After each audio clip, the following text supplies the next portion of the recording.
అందరికీ వందనాలండి. అందరూ బాగున్నారు అనుకుంటున్నాను. ఇప్పటివరకు మనం ఆదికాండం నుండి యోబు గ్రంథం వరకు ప్రతి పుస్తకాన్ని, ప్రతి అధ్యాయాన్ని, ప్రతి వచనాన్ని చదువుకుంటూ ఎక్స్ప్లెయిన్ చేసుకుంటూ వచ్చాం. ఈ రోజు నుండి మనం కీర్తనల పుస్తకాన్ని చదువుకుంటూ వెళ్దాం. జనవరి 1వ తారీఖు నుండి ఇప్పటి వరకు 6 నెలలు కంప్లీట్ అయింది. ఒక్కరోజు కూడా విడవకుండా ప్రతిరోజు మనం వాక్యం చదువుకునేలాగా దేవుడు కృప చూపించాడు. అందును బట్టి దేవునికే మొట్టమొదటిగా కృతజ్ఞతలు. ఈ రోజు నుండి మనం కీర్తనల గ్రంథాన్ని చదువుకుంటూ వెళ్దాం. ఈ కీర్తనల గ్రంథం అనేది ఒకే ఒక్క పుస్తకం కాదు, చాలా పాటలు, చాలా కీర్తనలు, చాలా ప్రార్థనల యొక్క కలయిక. ఇంకా చెప్పాలి అంటే ఇజ్రాయేలీలు బబులోను చెర నుండి తిరిగి వచ్చిన తర్వాత మోషే కాలం నుండి వాళ్ళ దగ్గర ఏవేవైతే కీర్తనలు, పాటలు, ప్రార్థనలు ఇవన్నీ కూడా ఉన్నాయో వాటన్నింటినీ ఒక పుస్తకంగా కూర్చారు. ఎవరెవరో రాసినవి అంటే మోషే దగ్గర నుండి మోషే రాసినవి, దావీదు రాసినవి, దావీదు దగ్గర ఉండే వాళ్ళు రాసినవి, భక్తులు రాసినవి, వాటన్నిటినీ కూడా ఒక పుస్తకంగా కూర్చారు. ఈ కీర్తనలు అంటే ఒక పుస్తకం కాదు, అనేక మంది రాసిన పాటలు, కీర్తనలు, ప్రార్థనలు, వాటన్నింటి యొక్క సమూహం అనేది గుర్తుపెట్టుకోండి. దావీదు కీర్తనలు అని ఉంటుంది కొన్ని పుస్తకాల్లో. దావీదు కీర్తనలు అని ఎందుకు అంటారంటే ఈ కీర్తనల్లో ఎక్కువ భాగం దావీదు గారు రాశారు కాబట్టి, ఎక్కువ భాగం దావీదు యొక్క పాటలు, కీర్తనలు, ప్రార్థనలే ఉంటాయి కాబట్టి దావీదు కీర్తనలు అని పిలుస్తారే కానీ ఈ కీర్తనలు మొత్తం దావీదే రాశాడని కాదు, చాలా మంది వ్యక్తులు రాసినవి అనేది గుర్తుపెట్టుకోండి. మనం కీర్తనలు చదివేటప్పుడు ఏ అధ్యాయాన్ని, ఏ కీర్తన ఎవరు రాశారు ఏంటి అవన్నీ కూడా అక్కడ మనం చదువుకుందాం. చాలా కీర్తనలకి దానిపైనే ఉంటుంది ఎవరు రాశారు ఏంటి అనేది. ప్రతి అధ్యాయం మనం చదువుకునేటప్పుడు చెప్తాను, అది ఎవరు రాశారు, ఏ సందర్భంలో రాశారు అవన్నీ కూడా అక్కడికి వెళ్ళిన తర్వాత మనం చదువుకుంటూ వెళ్దాం. ప్రస్తుతానికి ఈరోజు మనం కీర్తనలో మొదటి అధ్యాయం, కీర్తనలు 2వ అధ్యాయం, ఈ 2 అధ్యాయాలు, ఈ 2 కీర్తనలు చదువుకుందాం. ఎందుకంటే చాలా కీర్తనలు, ఒక 150 కీర్తనలు ఉన్నాయి కదా, వాటిల్లో ఈ రెండింటినే ఈ పుస్తకానికి మొట్టమొదటిగా ఎందుకు పెట్టారంటే ఈ పుస్తకం మొత్తానికి కూడా సారాంశం. ఈ 2 కీర్తనలో మనం ఏ విషయాలు అయితే చదువుకుంటామో అందులో ఉన్న భావమే మిగతా 150 కీర్తనలో కూడా ఉంటుంది. కాబట్టి ఈ 2 కీర్తనలు 1, 2 అధ్యాయాలు అనేవి ఈ పుస్తకం మొత్తానికి కూడా ఇంట్రడక్షన్, పరిచయం లాంటివి అనేది గుర్తుపెట్టుకోండి. కాబట్టి ఈ 2 అధ్యాయాలు ఈరోజు మనం చదువుకుందాం. 3వ అధ్యాయం నుండి మనం రేపొద్దున చదువుకుంటూ వెళ్దాం. ప్రథమ స్కందము అని కనబడిద్దండి. చాలా మందికి ప్రథమ స్కందం అంటే ఏం లేదు. ఈ కీర్తనలో 150 అధ్యాయాలని కూడా 5 భాగాలుగా విభజించారు, చదువుకోవడానికి ఈజీగా ఉంటుంది అని, అంతకన్నా ఇంకేం కాదు. పాతకాలంలో ఇవన్నీ కూడా పెద్ద పెద్ద పుస్తకాలు కదా, కాబట్టి ఒక బండిల్ లాగా, ఇదొక బండిల్, అదొక బండిల్, అలాగా 5 భాగాలుగా దీన్ని చేసి భద్రపరిచారు. పార్ట్ 1, పార్ట్ 2, పార్ట్ 3 అలాగా 5 భాగాలుగా దీన్ని భద్రపరిచారు అని దాని అర్థం, అంతకన్నా ఇంకేం కాదు. ఈ ప్రథమ స్కందం, ద్వితీయ, తృతీయ, ఈ 5 భాగాలని కూడా మనం వెళ్ళే కొద్దీ చదువుకుంటూ వెళ్దాం. నిజానికి ఈ ప్రథమ స్కందం అనేది 3వ అధ్యాయం నుండి స్టార్ట్ అవుతుంది. ఎందుకంటే 3వ అధ్యాయం నుండే మన కీర్తనలు చదువుకుంటాం. మొదటి 2 అధ్యాయాలు కూడా ఇంట్రడక్షన్ అనమాట, అంటే ఈ పుస్తకం మొత్తానికి పరిచయం లాంటివి. ఈ మొదటి 2 కీర్తనలు ఎవరు రాశారు అనేది దీనిపైన రాయబడకపోయినప్పటికీ చరిత్ర ఆధారంగా, కొత్త నిబంధన ఆధారాలుగా ఈ 2 కీర్తనలు మొదటి అధ్యాయం, 2వ అధ్యాయం, ఈ 2 కూడా దావీదు గారు రాశారు అనేది కూడా గుర్తుపెట్టుకోండి. దావీదు గారు రాసిన ఈ 2 అధ్యాయాలని ఈ పుస్తకం మొత్తానికి కూడా సారాంశంగా, పరిచయంగా మొదట్లో పెట్టారు అనేది కూడా గుర్తుపెట్టుకోండి. చదువుకుంటూ వెళ్దాం. దుష్టుల ఆలోచన చొప్పున నడవక, పాపుల మార్గమున నిలవక, అపహాసకులు కూర్చుండు చోటను కూర్చుండక, యెహోవా ధర్మశాస్త్రమందు ఆనందించుచు దివారాత్రము దాన్ని ధ్యానించువాడు ధన్యుడు. మొదటి వచనం అనేది ఎవరు ధన్యుడు అనే మాటతో ఆరంభమైంది. ఈ పరిచయం క్లోజింగ్ కూడా, అంటే 2వ అధ్యాయం చివరి వచనం కూడా ఎవరు ధన్యుడు అనే మాటతోనే క్లోజ్ అవుద్ది. ఎవరు ధన్యుడు అనే మాటతో ఆరంభమైంది, ఎవరు ధన్యుడు అనే మాటతో ఈ పరిచయం పూర్తయింది అనేది గుర్తుపెట్టుకోండి. కొత్త నిబంధనలో యేసుక్రీస్తు వారు కూడా తన ప్రసంగాన్ని మొదలు పెట్టేటప్పుడు ధన్యతల గురించి, ఎవరు ధన్యులు అనే దాని గురించి చెప్తారు కదా, ఇంకా బాగా వివరిస్తారు. అలాగే ఇక్కడ ఈ కీర్తనల పుస్తకం కూడా ఎవరు ధన్యులు, ధన్యులు ఎవరు అవుతారు అనే పరిచయంతో మొదలవుతుంది. మొదటి మాట, చివరి మాట, ఈ పరిచయానికి మొదటి మాట, చివరి మాట ఎవరు ధన్యుడు అనే మాటతో మొదలయ్యి పూర్తయింది అనేది గుర్తుపెట్టుకోండి. ఇక్కడ చూడండి, మొదటి వచనంలో నడవక, నిలువక, కూర్చుండక, చెడ్డవాళ్ళు ఎవరైతే ఉంటారో, దుష్టులు, పాపులు, అపహాసకులు, ఈ చెడ్డవాళ్ళు ఉన్నారు కదా, ఆ చెడ్డవాళ్లతో పాటు మనం కూర్చోకూడదు. ఆ చెడ్డవాళ్ళు ఎక్కడైతే ఉంటారో అక్కడ మనం నిలబడకూడదు. ఆ చెడ్డవాళ్ళు ఎక్కడైతే నడుస్తారో అక్కడ మనం నడవకూడదు. అంటే మనం చెడ్డవాళ్ళతో కలిసి సహవాసం చేస్తే ఏదో ఒక రోజున మనకు కూడా ఆ చెడు లక్షణాలు అంటుకుంటాయి. మన మాట మారిపోయిద్ది, మన ప్రవర్తన మారిపోయిద్ది, మన ఆలోచనలకు కూడా వాళ్ళ ఆలోచనలే, ఆ చెడు ఆలోచనలే మనకు కూడా వస్తాయి. చెడ్డవాళ్ళ చెడ్డవాళ్ళతో సహవాసం చేస్తే మనం కూడా చెడ్డవాళ్ళం అవుతాం. కాబట్టి చెడ్డవాళ్లతో సహవాసం చేయకూడదు అనే మాటతో ఈ పుస్తకం మొదలైంది అనేది గుర్తుపెట్టుకోండి. చెడ్డవాళ్ళు ఎలా ఉంటారు, అది చెడ్డ పనే అని మనకు తెలుస్తున్నా కానీ ఏం కాదులే ఇలా చేస్తే డబ్బు వస్తుంది కదా, ఏం కాదులే ఇలా చేస్తే మనం గొప్పవాళ్ళుగా కనబడతాం కదా, ఏం కాదులే ఇలా చేస్తే మన శరీర కోరికలు తీరతాయి కదా అన్నట్టుగా వాళ్ళు మనల్ని ఆకర్షితులు చేస్తారు పాపానికి. కాబట్టి చెడ్డవాళ్లతో మనం సహాయం చేయకూడదు అనే మాటతో ఈ పుస్తకం ఆరంభమైంది. ఇది చిన్నపిల్లలకో, యవనస్తులకో, ముసలి వాళ్ళకో మాత్రమే కాదు, అందరికీ ఏ వయసుకు చెందిన వారైనా కానీ చెడ్డవాళ్లతో వాళ్ళు సహవాసం చేయకూడదు అనేది ఈ వచనం యొక్క భావం. మరి చెడ్డవాళ్లతో సహవాసం చేయకుండా ఏం చేయాలి, మంచి వాళ్ళతో సహవాసం చేయాలి. యెహోవా ధర్మశాస్త్రమందు ఆనందించుచు అంటే దేవుడి మాటల్లోనే జ్ఞానం ఉంది. దేవుడే మనకి మంచి చెబుతాడు, మన జీవితానికి ఏదైతే మంచిదో అది మాత్రమే దేవుడు చెబుతాడు అన్నట్టుగా యెహోవా ధర్మశాస్త్రమందు ఆనందించుచు దివారాత్రము దాన్ని ధ్యానించువాడు ధన్యుడు. కేవలం చెడ్డవాళ్ళకి దూరంగా ఉండడం మాత్రమే కాదు, దేవునికి దగ్గరగా ఉండాలి. దేవుడికి దగ్గరగా ఉండడం అంటే దేవుడిచ్చిన ధర్మశాస్త్రానికి దగ్గరగా ఉండడం, దేవుడిచ్చిన బైబిల్ని ప్రతిరోజు చదువుకోవడం. దివారాత్రము అన్నాడు చూడండి, ఎల్లప్పుడూ ప్రతిరోజు కూడా చదువుకుంటూ కేవలం చదువుకోవడం మాత్రమే కాదు, దాన్ని ధ్యానించడం, ఎప్పటికప్పుడు గుర్తెచ్చుకోవడం, అర్థం చేసుకోవడం, దాన్ని వేరే వాళ్ళకి ప్రకటించడం, అదే మన నోట్లో తిరుగుతూ ఉండడం. అలాగా ధ్యానించేవాడు, వాక్యాన్ని ప్రతిరోజు చదువుతూ దాన్ని ధ్యానించేవాడు ధన్యుడు. అలాంటి వాళ్ళు మాత్రమే దేవుడి దగ్గర నుండి కృప పొందుకుంటారు. ధన్యులు అంటే దేవుడి దగ్గర నుండి కృప పొందుకునే వాళ్ళు అని దాని అర్థం.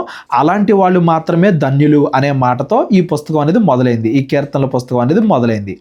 అతడు నీటి కాలువల యోరను నాటబడినదై ఆకు వాడక తన కాలమందు ఫలమిచ్చు చెట్టు వలె ఉండును. నీటి కాలువ పక్కన నాటబడిన చెట్టు వలె ఉంటాడు.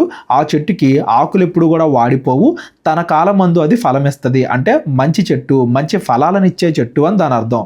యేసుక్రీస్తు వారు కూడా కొత్త నిబంధనలో అంజూరపు చెట్టును చూపిస్తూ ఫలాల కోసం ఎదురు చూస్తూ ఉంటాడు దేవుడు. మనం కూడా మన జీవితంలో మంచిగా బ్రతకడమే ఆత్మఫలం అని మనం చదువుకుంటాం కదా. ఫలాలు ఫలించే చెట్టుగా మనం ఎదగాలి అనేది దీని యొక్క భావం. అలా మనం ఎదగాలంటే ప్రతిరోజు కూడా మనం దేవుడి వాక్యాన్ని ధ్యానించుకుంటూ ఉండాలి. బైబిల్లో దేవుడు ఏవైతే మనకి మాటలు చెప్పాడో వాటిని ప్రతిరోజు మనం చదువుకుంటూ వెళ్తే నీటి కాలువ పక్కన నాటబడిన చెట్టు ఎలా అయితే ఫలించిద్దో, దేవుడితో సహవాసంలో ఉండే మనం కూడా అంతగా ఫలిస్తాం, పరలోకాన్ని చేరుకుంటాం అని దాని అర్థం. ఇది పరలోకానికి సంబంధించింది, ఆత్మ సంబంధమైన విషయాలకి సంబంధించింది. అంతేగాని భూమి మీద కూడా ఏ కష్టాలు లేకుండా నివసిస్తామని కాదు. యోబు గ్రంథాన్ని నిన్నటి వరకు మనం చదువుకున్నాం కదా. భూమి మీద ఒక్కోసారి మంచి వాళ్ళకు కూడా కష్టాలు వస్తాయి. దేవుడు మన జీవితంలో సుఖాలు ఇవ్వాలనుకుంటే సుఖాలు ఇస్తాడు, అప్పుడప్పుడు పరీక్షించాలనుకుంటే అప్పుడప్పుడు శ్రమలు పెడతాడు. అయితే మన జీవితం మాత్రం ఫలవంతంగా ఉంటుంది. ఇక్కడ చూడండి, తన కాలమందు ఫలమిచ్చు అన్నాడు చూడండి, అంటే ప్రతిదానికి సమయం ఉంటుంది.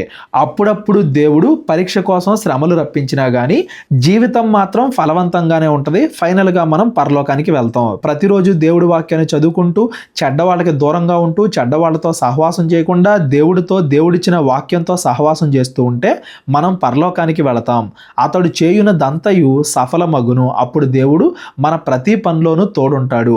అప్పుడప్పుడు పరీక్ష కోసం కొన్ని శ్రమలు కలగొచ్చు. యోబు జీవితంలో కొన్ని నెలలు పరీక్ష జరిగింది, మిగతా జీవితం అంతా కూడా అతడు బాగానే ఉన్నాడు కదా. అలాగే మనం చేయునదంతయు సఫలమగును. దేవుడు మన చేతి పనిని ఆశీర్వదిస్తాడు అని దాని అర్థం.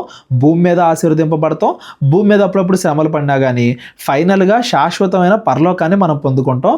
పరలోకానికి వెళ్ళాలి అంటే ఎవరు వెళ్తారు, ఎలాంటి వాళ్ళు వెళ్తారు అనేది కీర్తనలో మొదటి 3 వచనాల్లోనే మనకు అర్థమయ్యేలాగా చెబుతున్నారు అని దాని అర్థం. దుష్టులు అలాగూ ఉండక గాలి చెదరగొట్టు పొట్టు వలె ఉందురు. నీతిమంతులకి దుష్టులకి తేడా ఏంటంటే, నీతిమంతులు దివారాత్రము దేవుణ్ణి ధ్యానిస్తారు. దివారాత్రము అంటే ఎల్లప్పుడూ ఒక డిసిప్లిన్ ఉంటుంది మంచి వాళ్ళ దగ్గర. చెడ్డ వాళ్ళ దగ్గర అలా ఉండదు. గాలి ఎటు వీస్తే అటు కొట్టుకుపోయే పొట్టులాగా ఉంటారు. అవకాశం వచ్చినప్పుడేమో చెడ్డ పని చేస్తారు, అవకాశం వచ్చేంత వరకు మంచివారిలాగానే కనబడతారు. గాలి ఎటు వీస్తే అటు కొట్టుకుపోతారు. గోధుమ గింజల్లో కానీ వరిలో కానీ పొట్టు వేరు చేసేటప్పుడు ఏం చేస్తారు, పరీక్ష అన్నట్టుగా పైనుండి ఆ గింజలను పడేస్తారు. గాలికి మధ్యలో పొట్టెలైతే కొట్టుకెళ్ళిపోద్దో, దేవుడు పరీక్ష పెట్టినప్పుడు చెడ్డవాళ్ళు అలా పాపంలో పడిపోతారు. వాళ్ళు చెడ్డవాళ్ళు గాలికి కొట్టుకెళ్ళిపోతారు. అంతేగాని పరీక్షలో మంచిగా నిలబడలేరు. భూమి మీద అందరికీ కూడా కష్టాలు వస్తాయి. దేవుడు అందరినీ కూడా పరీక్షిస్తాడు. అలా కష్టాలు వచ్చినప్పుడు మనం విశ్వాసపూర్వకంగా మంచిగా బ్రతికితే మనం నిలబడ్డాం, నీతిమంతులు అని దాని అర్థం. అలా కాకుండా పాపంలో పడిపోతే గాలికి కొట్టుకెళ్ళిపోయే పొట్టులాగా మనం దుష్టులో, మనం చెడ్డవాళ్ళం అని దాని అర్థం. పరీక్ష కలిగినప్పుడు విశ్వాసంతో మనం నిలబడాలి అనేది ఈ వచనాల యొక్క సారాంశం. ఈ కీర్తనల్లో 150 అధ్యాయాల్లో మొదట్లోనేమో ఎక్కువగా కష్టాల్లో ఉన్నప్పుడు పాడిన కీర్తనలు మనం చదువుకుంటాం. చివరిలో అంటే ఒక 60-70 కీర్తనల తర్వాత నుండి మనం అన్నీ కూడా కష్టాల్లో నుండి విడిపించిన తర్వాత పాడే కీర్తనలు చదువుకుంటాం. మొదట్లోనేమో బాధల్లో ఉన్నప్పుడు పాడిన పాటలు, బాధల్లో ఉన్నప్పుడు పాడిన కీర్తనలు, బాధల్లో ఉన్నప్పుడు చేసిన ప్రార్థనలు, వీటి గురించి ఎక్కువగా చదువుకుంటాం. చివరిలోనేమో ఆ బాధల్లో నుండి దేవుడు విడిపించిన తర్వాత కలిగే ఆనందం, అందులో వచ్చిన పాటలు, అందులో వచ్చిన కీర్తనలు, కృతజ్ఞతతో కూడిన కీర్తనలేమో చివరిలో చదువుకుంటాం. దీని ఉద్దేశం ఏంటంటే దేవుడు మొదట్లో పరీక్ష పెట్టినా మనం మంచిగా బ్రతికితే చివరిలో మనం ఆనందాన్ని పొందుకుంటాం. యోబు జీవితాన్ని గుర్తుపెట్టుకోండి. యోబు మాత్రమే కాదు, దావీదు జీవితంలో కూడా శ్రమలు కలిగాయి, పరీక్షలు కలిగాయి. అయినా కానీ చివరిలో దేవుడు రక్షణ కల్పించాడు. అలాగే ప్రతి ఒక్కరి జీవితంలో కూడా పరీక్షలు కలుగుతాయి. పరీక్షలు కలిగినప్పుడు మనం దేవుడికి దూరం అయిపోకుండా ఆ బాధల్లో కూడా మనం ఎలా ప్రార్థన చేయాలి అనేది ఈ కీర్తనల్లోనే మనం చదువుకుంటాం. ఆ బాధల నుండి దేవుడు విడిపించిన తర్వాత అప్పుడు దేవుడికి కృతజ్ఞతలు ఎలా తెలపాలి అనేది కూడా ఇదే కీర్తనల్లో మనం చదువుకుంటాం. రెండూ ఉంటాయి. మన జీవితంలో బాధలు కలిగినప్పుడు మనం ఎలా ప్రవర్తించాలి, ఆనందాలు కలిగినప్పుడు మనం ఎలా ప్రవర్తించాలి, ఆ రెండు కూడా ఇదే కీర్తనల పుస్తకంలో మనం చదువుకుంటాం అనేది గుర్తుపెట్టుకోండి. ఈ మొదటి అధ్యాయం చిన్నగా ఉన్నా కానీ, కేవలం 6 వచనాలే ఉన్నా కానీ ఈ పుస్తకం మొత్తానికి కూడా సారాంశం కాబట్టి ఈ మొదటి 2 అధ్యాయాలు కొంచెం నీట్గా ఎక్స్ప్లెయిన్ చేస్తున్నాను. మిగతావన్నీ కూడా మనం కొంచెం ఫాస్ట్గానే చదువుకుంటాం అనేది గుర్తుపెట్టుకోండి. దుష్టులు అలాగునుండక గాలి చెదరగొట్టు పొట్టువలే ఉందరు అంటే పరీక్షలో వాళ్ళు ఫెయిల్ అవుతారు, పాపంలో పడిపోతారు. నీతిమంతులు పరీక్ష కలిగినప్పుడు నిలబడతారు, పాపం చేయకుండా ఉంటారు. చెడ్డవాళ్ళు కష్టాలు కలిగినప్పుడు పాపంలో పడిపోతారు అందని అర్థం. కాబట్టి న్యాయ విమర్శలో దుష్టులను, నీతిమంతుల సభలో పాపులను నిలబడతారు. నీతిమంతుల మార్గము యెహోవాకు తెలియను, దుష్టుల మార్గము నాశనమునకు నడుపును అంటే దుష్టులేమో నరకానికి వెళ్ళిపోతారు, నీతిమంతులేమో దేవుడి దగ్గరికి వెళ్తారు, నిత్య జీవాన్ని పొందుకుంటారు. ఆ న్యాయ విమర్శలో పరీక్ష జరిగిన తర్వాత దేవుడు తీర్చే తీర్పులో నీతిమంతులు నిలబడతారు, దుష్టులు నిలవలేరు అనేది దీని భావం. ఈ మొదటి అధ్యాయం అంతా కూడా మనం ఇద్దరు గురించి చదువుకున్నాం. ఒకళ్ళేమో మంచివాళ్ళు, రెండో వాళ్ళేమో చెడ్డవాళ్ళు. మంచివాళ్ళు ఎలా ఉంటారు, చెడ్డవాళ్ళు ఎలా ఉంటారు అనేది ఈ మొదటి అధ్యాయం మొత్తం మనం చదువుకున్నాం. నెక్స్ట్ కీర్తనలు 2వ అధ్యాయం. ఈ 2 అధ్యాయాలు ఈ పుస్తకానికి పరిచయం, ఇంట్రడక్షన్. అన్యజనులు ఏల అల్లరి చేయుచున్నారు, జనములు ఏల వ్యర్థమైన దాన్ని తలంచుచున్నవి. అన్యజనులు అంటే దేవుణ్ణి ఎరుగని వారు. ఈరోజు మనం యేసుక్రీస్తుని నమ్ముకున్నాం, మనం అన్యజనులు అవ్వం, విశ్వాసులు అవుతాం. ఒకడు క్రైస్తవుడే కానీ యేసుక్రీస్తు ఎవరో తెలీదు, బైబిల్లో ఏముందో వాడికి తెలీదు, అప్పుడు వాడు అన్యుడితో సమానం. అన్యులు అంటే దేవుణ్ణి ఎరుగని వారు, బైబిల్లో ఏ విషయాలు ఉన్నాయి, దేవుడి యొక్క లక్షణాలు ఏంటి అని తెలియని వాళ్ళు అని దాని అర్థం. అన్యజనులు అల్లరి చేస్తున్నారంట, జనములు అంటే జనాలందరూ కూడా వ్యర్థమైన వాటి గురించి ఆలోచిస్తున్నారంట. ఏది వ్యర్థమైంది చదువుదాం. మనము వారి కట్లు తెంపుదము రండి, వారి పాశములను మన యొద్ద నుండి పారవేయుదము రండి అని చెప్పుకొనుచు భూరాజులు యెహోవాకును ఆయన అభిషిక్తునికి విరోధముగా నిలబడుచున్నారు. యెహోవాకు ఆయన అభిషిక్తుని కంటే, యెహోవా కంటే దేవుడికి, ఆయన అభిషిక్తుడు అంటే యేసుక్రీస్తు వారు. యేసుక్రీస్తు వారికి వ్యతిరేకంగా భూమి మీద ఉండే రాజులు ప్రవర్తిస్తున్నారు. ప్రవర్తించడమే కాదు, వాళ్ళు ఎవరైతే దేవుణ్ణి నమ్ముకోలేదో ఆ జనులతో కలిసి మనము వారి కట్లను తెంచుదము రండి, వారి పాశములను మన యొద్ద నుండి పారవేయుదుము రండి అని చెప్పుకుంటున్నారు. అంటే దాని ఉద్దేశం ఏంటంటే ఎవరెవరైతే యేసుక్రీస్తుని నమ్ముకుంటున్నారో వాళ్ళందరినీ కూడా నాశనం చేద్దాం రండి, అసలు యేసుక్రీస్తుని ఆరాధించే వాళ్ళు భూమి మీద లేకుండా చేద్దాం రండి అన్నట్టుగా భూరాజులు ఆలోచిస్తున్నారంట. ఏలికలు ఏకీభవించి ఆలోచన చేయుచున్నారు. ఏలికలు అంటే అధిపతులు, భూమి మీద ఉండే రాజులు మాత్రమే కాదు, వాళ్ళ దగ్గర ఉండే అధిపతులు కూడా క్రైస్తవులకి విరోధంగా ప్రవర్తిస్తున్నారు, దేవుని నమ్ముకునే వాళ్ళకి విరోధంగా ప్రవర్తిస్తున్నారు అని దాని అర్థం. ఇక్కడ మీ అందరికీ కూడా ఒక క్వశ్చన్ రావాలి. ఈ కీర్తనలు రాసింది దావీదు గారు కదా, దావీదు గారి కాలానికి ఇంకా యేసుక్రీస్తు రాలేదు కదా, ఆ తర్వాత 1000 సంవత్సరాలకు కదా యేసుక్రీస్తు వారు పుట్టింది. దావీదు గారికి యేసుక్రీస్తు వారికి ఒక 1000 సంవత్సరాల గ్యాప్ ఉంది కదా, మరి యేసుక్రీస్తు వారి గురించి ఈ కీర్తనలో 2వ అధ్యాయంలో ఎలా మాట్లాడతారు అన్నట్టుగా కొంతమందికి డౌట్ వస్తుంది. ఈ కీర్తనలో 2వ అధ్యాయం అనేది యేసుక్రీస్తు వారి గురించే, దావీదు గురించి కాదు. దావీదు ప్రవచనాత్మకంగా మాట్లాడుతున్నాడు. ఫ్యూచర్లో ఏం జరిగిద్ది, భవిష్యత్తులో ఏం జరిగిద్ది అనే దాని గురించి ప్రవచనాత్మకంగా దావీదు గారు మాట్లాడుతున్నారు అనేది మనం గమనించాలి. కొన్ని వచనాలు, వీటిల్లో కొన్ని వచనాలు దావీదు గారికి కూడా అప్లై అవుతాయి. ఆ కాలంలో దావీదు గారు దేవుడి చేత ఎంచుకోబడిన వ్యక్తి దావీదు. ఆ దావీదుని చంపాలి అని సౌలు గాని, సౌలు యొక్క అధిపతులు గాని వాళ్ళందరూ కూడా దావీదు వెనకాల పడుతున్నారు. ఈ అధ్యాయంలోని కొన్ని వచనాలు దావీదుకు కూడా మనం అప్లై చేయొచ్చు, కానీ ఈ అధ్యాయం అయితే మాత్రం పూర్తిగా దావీదు గురించి కాదు. ఈ అధ్యాయం మొత్తం కూడా పూర్తిగా యేసుక్రీస్తు వారి గురించి అనేది మీరు గుర్తుపెట్టుకోండి.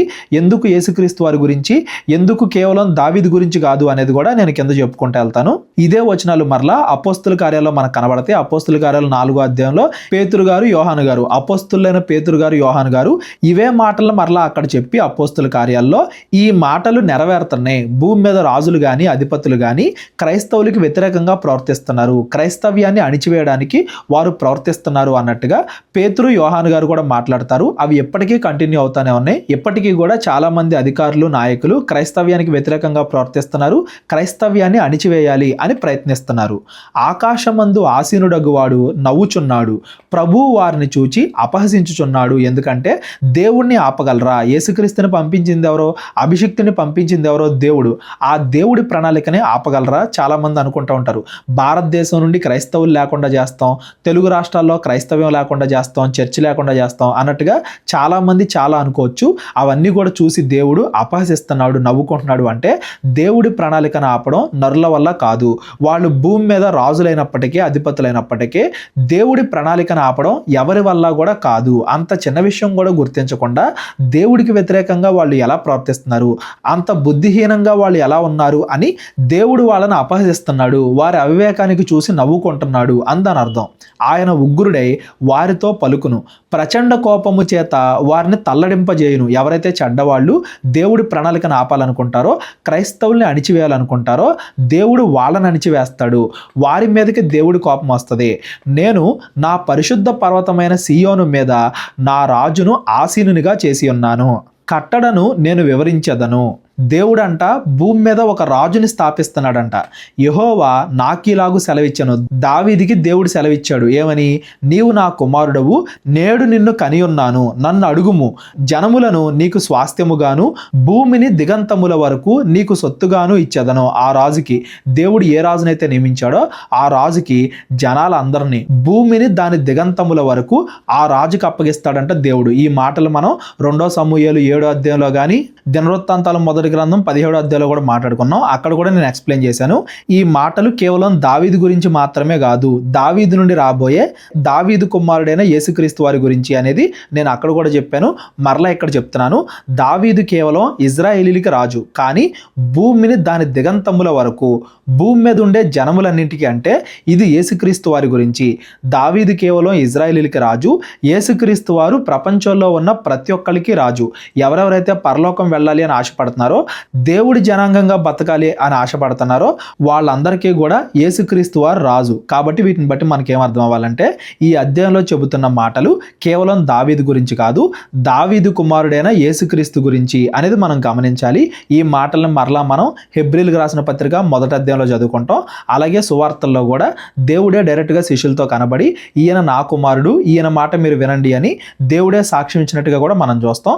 కొత్త నిబంధన చదివేటప్పుడు అన్ని కూడా నేను మరలా ఎక్స్ప్లెయిన్ చేస్తాను. ఈ అధ్యాయం యేసుక్రీస్తు గురించి. భూమి మీద యేసుక్రీస్తుని ఫాలో అవ్వాలి అనుకునే వాళ్ళని అధికారులు అణచడానికి ప్రయత్నిస్తారు అనే దాని గురించి అనేది గమనించండి. అంతేగాని కేవలం దావీదు గురించి మాత్రమే కాదు, దావీదుని ఆ కాలంలో సౌలు చంపడానికి ప్రయత్నించాడు దాని గురించి మాత్రమే కాదు, దాని గురించి కొంత అప్లై అయినా కానీ, దాని గురించి కొంతవరకు మనం తీసుకున్నా కానీ ఈ అధ్యాయాలు, ఈ ప్రవచనాలు పరిపూర్ణంగా యేసుక్రీస్తు వారి జీవితంలో నెరవేరాయి. యేసుక్రీస్తు వారి జీవితం గురించే ఈ అధ్యాయం అంతా అనేది కూడా గుర్తుపెట్టుకోండి. ఎవరికైనా ఏదైనా డౌట్ ఉంటే డిస్క్రిప్షన్లో నా నెంబర్ ఉంటుంది, కాల్ కానీ వాట్సాప్ కానీ చేయండి. ఇనపదండముతో నీవు వారిని నలగొట్టెదవు, కొండను పగలగొట్టినట్టు వారిని మొక్క చెక్కలుగా పగలగొట్టెదవు. ఇనపదండం ఎలా అయితే కొండను పగలగొట్టిద్దో, ఇనపదండం అనేది రాజు యొక్క అధికారానికి గుర్తు. యేసుక్రీస్తు వారు కూడా కొండను పగలగొట్టినట్టుగా ఆ చెడ్డ వాళ్ళందరినీ కూడా నశింపజేస్తారు, వాళ్ళకి తీర్పు తీరుస్తాడు, వాళ్ళని నరకంలో పడేస్తాడు అనేది ఈ మాటల యొక్క భావం. కాబట్టి రాజులారా వివేకులై యుండుడి, భూపతులారా బోధనందుడి, భయభక్తులు కలిగి యెహోవాను సేవించుడి, గడగడా వణుకుచు సంతోషించుడి. వాళ్ళు పాడైపోతారు అన్నట్టుగా మాత్రమే చెప్పట్లేదు, వాళ్ళకి మారే అవకాశం కూడా ఉంది. అధిపతులైనా రాజులైనా ఎవరైనా కానీ యేసుక్రీస్తుకి వ్యతిరేకంగా ప్రవర్తించకుండా మీరు కూడా యేసుక్రీస్తుని నమ్ముకోండి, దేవుడి మీద భయభక్తులు కలిగి ఉండండి, దేవుడి తీర్పుకు భయపడండి. మారు మనసు పొందితే దేవుడు మిమ్మల్ని క్షమిస్తాడు. ఆయన కోపము త్వరగా రగులుకొనును. కుమారుణ్ణి ముద్దు పెట్టుకొనిడి, లేని ఎడల ఆయన కోపించును. కుమారుణ్ణి ముద్దు పెట్టుకోండి అంటే యేసుక్రీస్తుని నమ్ముకోండి, పాప క్షమాపణ పొందుకోండి. లేదంటే మనం చేసిన పాపాలకి దేవుడి కోపం అనేది మన మీదకి వస్తుంది, దేవుడి తీర్పు అనేది మన మీదకి వస్తుంది. దేవుడి తీర్పు మన మీదకి రాకముందే మనం పశ్చాత్తాపడి దేవుడిని క్షమాపణ అడిగి దేవుడి యందు భయభక్తులు కలిగి జీవించాలి. అప్పుడు మీరు త్రోవ తప్పి నశించెదరు.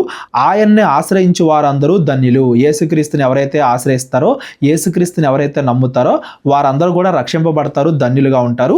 ఎవరైతే యేసుక్రీస్తుని నమ్మరో వాళ్ళు నాశనం అవుతారు. చెప్పాను కదా, మొదటి అధ్యాయంలో ధన్యుడితో ఆరంభమైందని.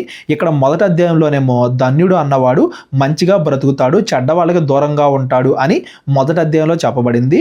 యేసుక్రీస్తుని నమ్ముకున్న వాళ్ళే ధన్యులవుతారు అని రెండో అధ్యాయంలో చెప్పబడింది. దీని భావం ఏంటంటే యేసుక్రీస్తుని నమ్మి మనం మంచిగా బ్రతకాలి. ఈ రెండు కూడా ఒకదానితో ఒకటి సంబంధం కలిగినవి. యేసుక్రీస్తుని నమ్మకుండా మనం మంచిగా బ్రతకలేం. మనం మంచిగా బ్రతకాలంటే అసలు మొట్టమొదటిగా మంచి అంటే ఏంటో తెలియాలి, ఎలా బ్రతకాలో తెలియాలి. అవన్నీ కూడా నేర్పించింది ఎవరో? యేసుక్రీస్తు వారే. యేసుక్రీస్తుని నమ్మకుండా మనం మంచిగా బ్రతకలేము. ఈ రెండు ఒకదానికొకటి సంబంధించినవి. యేసుక్రీస్తుని నమ్మాలి, భూమి మీద మంచిగా బ్రతకాలి, చెడ్డ వాళ్ళకి దూరంగా చెడుకు దూరంగా భూమి మీద బతకాలి, యేసుక్రీస్తుని నమ్ముకోవాలి అనేది ఈ కీర్తనలో మొదటి 2 అధ్యాయాల యొక్క సారాంశం. ఇది మొదటి 2 అధ్యాయాల్లోనే మనకి ఎందుకు చెప్పారంటే మిగతా కీర్తనల పుస్తకం అంతా కూడా దీని గురించే మనం జ్ఞాపకం చేసుకోవాలి. కాబట్టి ఏ కీర్తన మనం చదువుకున్నా కానీ భూమి మీద మనం మంచిగా ఉండడం కోసం ఆ కీర్తన రాయబడింది. మనం బాధల్లో ఉన్నప్పుడు ఎలా మంచిగా ఉండాలి, మనం ఆనందంలో ఉన్నప్పుడు ఎలా మంచిగా ఉండాలి, యేసుక్రీస్తుని నమ్ముకుంటే రక్షింపబడతాం, లేకపోతే నాశనం అవుతాం. ఈ 2 విషయాలని కూడా ఈ కీర్తనల్లో మనం ఏ అధ్యాయాన్ని చదువుకున్నా కానీ గుర్తుపెట్టుకోవాలి. ఈ 2 విషయాల్ని ప్రతి అధ్యాయంలో గుర్తుపెట్టుకోవాలి అన్నట్టుగా ఒక పరిచయంగా మొదటి 2 కీర్తనలు రాయబడ్డాయి. 3వ కీర్తన నుండి మనం రేపొద్దున చదువుకుందాం. ఈ రోజు చదువుకున్న ఈ 2 కీర్తనల్లో ఎవరికైనా ఏమైనా సందేహాలు ఉంటే డిస్క్రిప్షన్లో నా నెంబర్ ఉంటుంది, కాల్ కానీ వాట్సాప్ కానీ చేయండి. మొదటి కీర్తనలో ఏమో మంచి వాళ్ళు ఎలా ఉంటారు, చెడ్డవాళ్ళు ఎలా ఉంటారు, చెడ్డవాళ్ళకి దూరంగా మంచిగా బ్రతకాలి. రెండో కీర్తనలోనేమో యేసుక్రీస్తుని నమ్ముకున్న వాళ్ళు ఎలా ఉంటారు, యేసుక్రీస్తుకి విరోధంగా ప్రవర్తించే వాళ్ళు ఎలా ఉంటారు, వీళ్ళు రక్షింపబడతారు, వాళ్ళు నాశనం అవుతారు, కాబట్టి యేసుక్రీస్తుని నమ్ముకోవాలి. ఈ 2 అధ్యాయాల నుండి ఈ విషయాలు మనం గ్రహించాలి. రేపటి నుండి కొంచెం ఎక్కువ కీర్తనలో ఫాస్ట్గా చదువుకుందాం. ఇది మొదటి రోజు కాబట్టి కొంచెం డీటెయిల్డ్గా ఎక్స్ప్లెయిన్ చేశాను. మా పరిచయం గురించి ప్రార్థించండి. ప్రేరేపణ కలిగిన వాళ్ళు మీ కానుకల ద్వారా మమ్మల్ని బలపరచండి. అందరికీ వందనాలు. దేవుడు మిమ్మల్ని అందరినీ కూడా దీవించి ఆశీర్వదించును గాక. అందరికీ వందనాలండి. కేవలం 30 వీడియోస్లో బైబిల్ నేర్చుకోండి అనే ఎంతో విలువైన ఈ కోర్స్ జస్ట్ ₹1 మీకు కావాలి అంటే మీ పేరు, మీ ఊరు ఈ నెంబర్కి వాట్సాప్ చేయండి. ఈ కోర్సులో ఏ విషయాలు ఉంటాయో ముందుగానే తెలుసుకోవడానికి ఈ వీడియో పాస్ చేసి టాపిక్స్ అన్నీ చదువుకోండి. క్రైస్తవులందరూ ఈ బైబిల్ కోర్స్ వినాలి అని మేము కోరుకుంటున్నాం. అందరినీ దేవుడు దీవించును గాక. ఆమెన్.